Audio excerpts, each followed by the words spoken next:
नमस्कार दोस्तों, मैं हूँ रेलवे पॉइंट्समैन अंकुश। दोस्तों, काफ़ी दिन बाद मैं एक लॉन्ग वीडियो बना रहा हूँ जिसमें उन सभी कैंडिडेट के लिए एक खुशखबरी लेकर आया हूँ। एक इम्पोर्टेंट अपडेट है जो रेलवे अप्रेंटिस करने के लिए बहुत देर से इंतज़ार कर रहे हैं।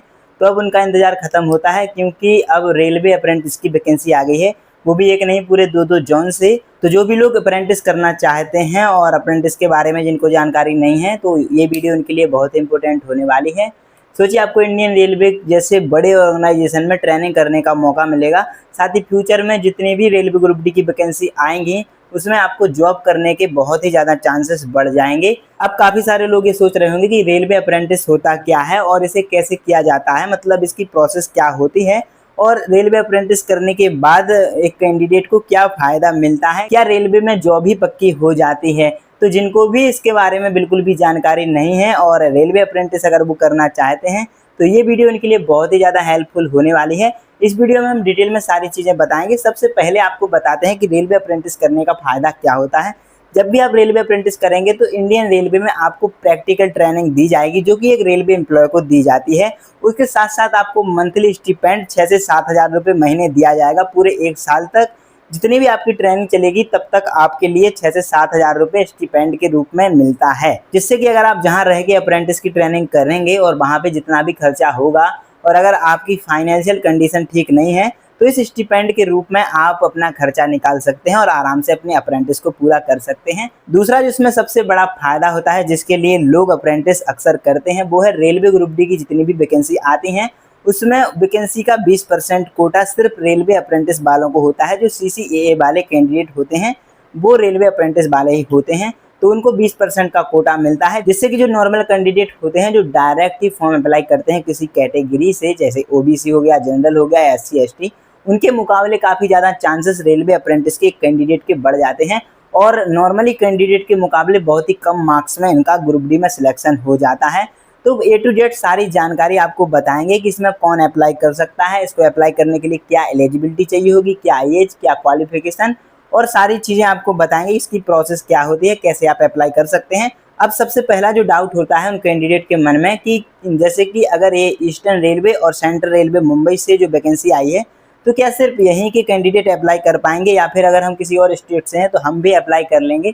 तो आप सबको सबसे पहली बात यही क्लियर कर दूं कि जैसे ईस्टर्न रेलवे कोलकाता जोन से जो आई है या फिर सेंट्रल रेलवे मुंबई से जो आई है इसकी वैकेंसी, उसमें आप चाहे इंडिया के किसी भी स्टेट से बिलोंग करते होगे आप इसमें फॉर्म अप्लाई कर सकते हो और अपनी सुविधा के अनुसार आप इसमें फॉर्म अप्लाई कर भी सकते हो अगर करना चाहो तो। अब दूसरी चीज़, कई लोग ये सोचते हैं कि रेलवे अप्रेंटिस करने से बिल्कुल परमानेंट रेलवे में जॉब मिल ही जाती है, तो ऐसा नहीं है। उसके लिए भी फिर आपको जो नॉर्मल कैंडिडेट एग्जाम देते हैं वही एग्जाम आपको देना होता है।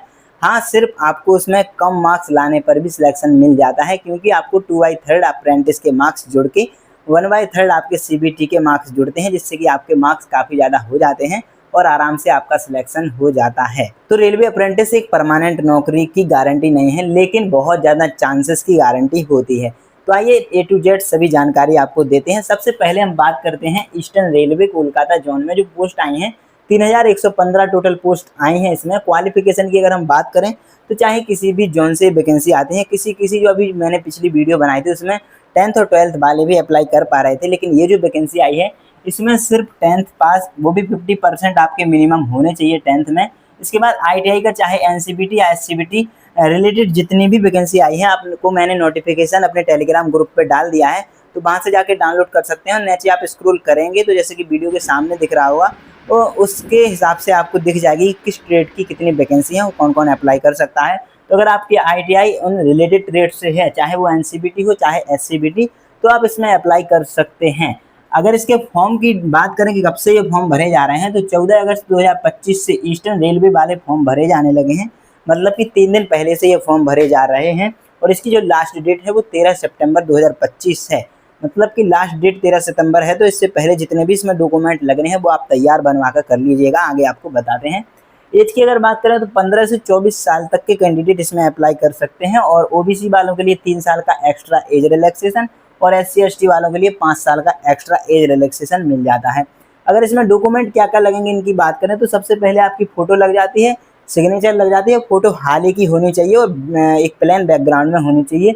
इसके बाद जितने भी कास्ट सर्टिफिकेट, मतलब कि जो OBC SC ST के जितने भी कैंडिडेट हैं उनका कास्ट सर्टिफिकेट लगता है। इसके बाद पीडब्ल्यूडी सर्टिफिकेट, जितने भी दिव्यांग कैंडिडेट होते हैं उनके लिए पीडब्ल्यूडी वाला सर्टिफिकेट, जो डिजेबिलिटी वाला सर्टिफिकेट होता है, वो लगाना होता है। उसके बाद जो डोमिसाइल सर्टिफिकेट यानी कि जो निवास प्रमाण पत्र है वो भी आपको लगाना होगा, लेकिन सिर्फ जब आपको डोमिसाइल के थ्रू कोई रिजर्वेशन चाहिए हो, ये कंपलसरी नहीं होता है। इसके बाद जो इनकम सर्टिफिकेट है, जैसे कि कोई ईबीसी वाले कैंडिडेट होते हैं तो उनके लिए इनकम सर्टिफिकेट अपना लगाना होगा। इसके बाद आपको एक वैलिड ईमेल आईडी और वैलिड मोबाइल नंबर चाहिए होगा, जिस पे ओटीपी जाएगा तो वो ओटीपी आपको फिल करना होगा और आपकी वो परमानेंट मेल आईडी और मोबाइल नंबर होना चाहिए, जिससे कि आगे जितने भी अपडेट इससे रिलेटेड मिलेंगे वो आपके मेल पर चले जाएंगे। अगर इसकी फीस की बात करें तो जनरल, ओबीसी और ईडब्ल्यूएस वालों के लिए 100 रुपये लगेंगे। वहीं एससी, एसटी और जो फिजिकल हैंडीकैप वाले कैंडिडेट हैं उनका कोई भी पैसा इसको फॉर्म भरने में नहीं लगेगा।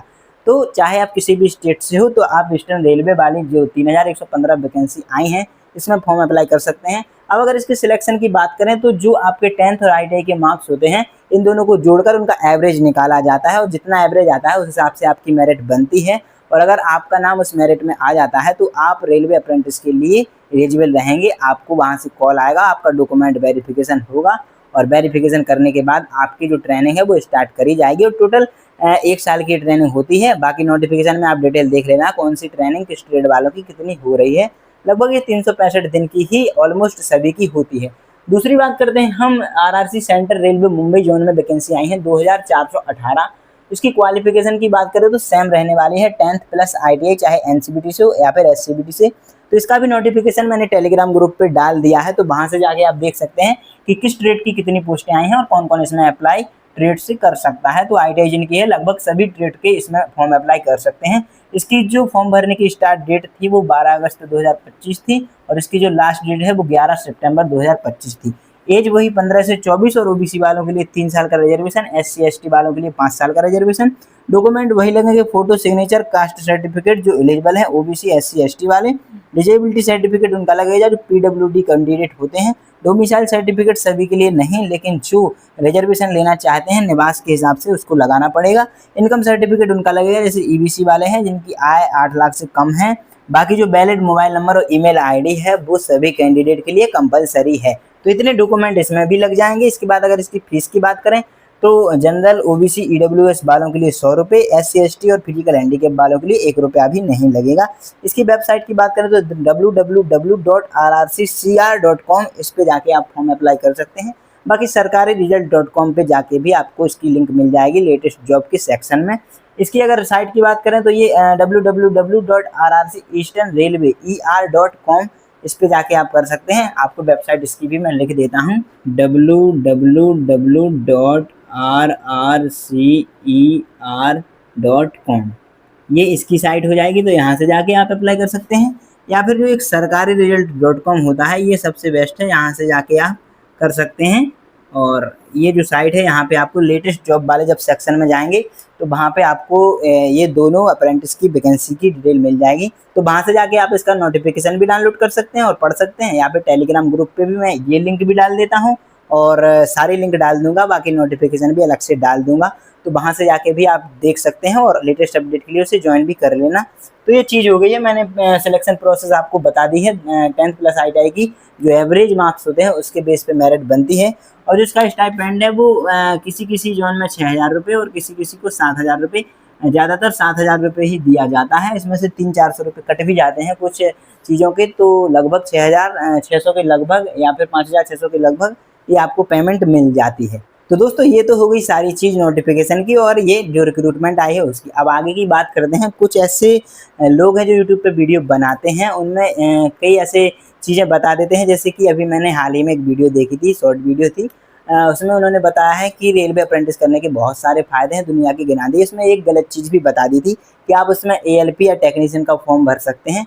तो ALP और टेक्नीशियन का फॉर्म आप ITI से ही भर सकते हैं और अगर आपके पास ITI है तो अगर आपको ALP और टेक्नीशियन का फॉर्म भरना है तो उसके लिए आप अप्रेंटिस बिल्कुल भी ना करिए, क्योंकि रेलवे टेक्नीशियन, JEE क्लर्क, इन सब में किसी भी तरह का कोई भी कोटा, कोई भी रिजर्वेशन नहीं मिलता है। आपको सिर्फ रेलवे ग्रुप डी की अगर तैयारी करनी है, रेलवे ग्रुप डी में सिलेक्शन अप्रेंटिस के थ्रू चाहिए तो ही आप रेलवे अप्रेंटिस करिएगा। बाकी ALP, टेक्नीशियन ये सब फर्जीवाड़े में बिल्कुल भी नहीं पढ़ना है, कोई भी कोटा नहीं मिलता है। अप्रेंटिस आप तभी कर सकते हैं जब आपके पास ITI होगी और जब आपके पास ITI ऑलरेडी है तो फिर आपको अप्रेंटिस करने की ज़रूरत नहीं है, आप पहले से ही एएलपी टेक्नीशियन का फॉर्म भर सकते हैं। तो ये सारी बहकावे वाली चीज़ें और गलत इन्फॉर्मेशन पे बिल्कुल ध्यान नहीं दें, सिर्फ ग्रुप डी में इसका कोटा मिलता है। दूसरी चीज़ आप सभी को बता दें कि किसको ये फॉर्म अप्लाई करना चाहिए, क्योंकि ये ईस्टर्न रेलवे और सेंट्रल रेलवे मुंबई की उनसे वैकेंसी आई है, बाकी पहले भी और आ चुकी हैं, आगे और भी आती रहेंगी, आपको अपडेट देता रहूँगा। तो जितने भी लोग ईस्टर्न रेलवे जोन के अंतर्गत आते हैं, जितने भी उनके अंडर आते हैं, वो लोग सभी इस फॉर्म को अप्लाई करिएगा। बिल्कुल उनके लिए सुविधा है, क्योंकि वहीं के वहीं आप इसमें ट्रेनिंग कर सकते हैं। बाकी जो ज़्यादा दूरी वाले हैं कैंडिडेट, अगर उनको लगता है कि हाँ, मैं इतने में अपना खर्चा भी निकाल लूँगा और अप्रेंटिस कर लूँगा, मैं घर से दूर रह सकता हूँ, मुझे कोई प्रॉब्लम नहीं होगी, तो इस हिसाब से आप इसका फॉर्म अप्लाई कर सकते हैं। बाकी अगर ज़्यादा दूरी है तो मेरे हिसाब से आप इसको फॉर्म अप्लाई नहीं करिएगा। जब आपके जोन में इसकी वैकेंसी आएगी तो आप ये फॉर्म अप्लाई करिएगा। तो दोस्तों ये सारी चीज़ें थी जो मैंने आपको बता दी हैं। अगर और कोई डाउट रह गया है तो कमेंट सेक्शन में आप मुझसे पूछ सकते हैं। बाकी टेलीग्राम ग्रुप की लिंक और इंस्टाग्राम की लिंक मैंने डिस्क्रिप्शन में और बायो में डाल दी है, वहाँ से जाके आप मुझसे कॉन्टैक्ट कर सकते हैं। तो दोस्तों आज की वीडियो में इतना ही था। उम्मीद है कि आपको वीडियो पसंद आई होगी। अगर वीडियो पसंद आई है तो वीडियो को लाइक और अपने दोस्तों के साथ शेयर जरूर करिएगा। और अगर अभी तक चैनल को सब्सक्राइब नहीं किया है तो सब्सक्राइब जरूर करिएगा। चलिए फिर मिलते हैं अगली वीडियो में, तब तक के लिए नमस्कार, धन्यवाद।